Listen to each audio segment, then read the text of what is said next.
Hey guys, Chef Redbeard here with Dherbs Kitchen. You didn't ask for it, but I'm gonna give it to you anyway.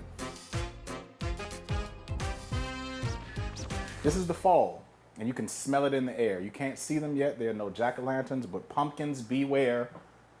We are coming for you. There are no pumpkins hurt in the making of this spice mixture, but a few local coffee shops might be running low.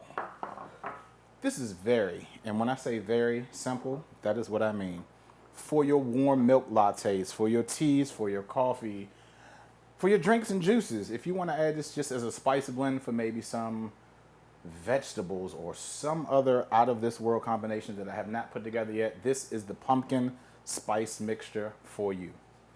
Very simply, into a clean, dry, and clear bowl, I am going to mix cinnamon.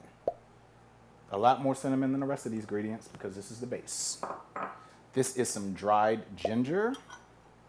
This is warm, smoky, great anti-inflammatory. I have some nutmeg. That is the spice of the fall. This is some ground allspice. Ground allspice is amazingly fragrant. All of these spices actually are. Once you pour these and you can start to smell them, it is like a burst of flavor. And then lastly, some clove. Yes, the same cloves that you see around the holidays that are either stuck into the ham or to the turkey, those things that have been in the back drawer that you never pick up and use. We put those in a spice grinder and we add that to this delicious fall favorite, beautiful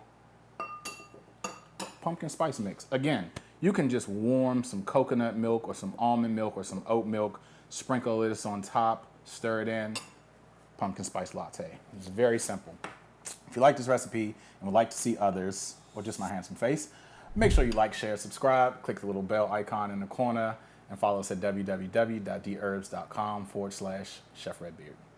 I'm not going to eat a spoonful of this because this is not the cinnamon challenge. See you guys soon.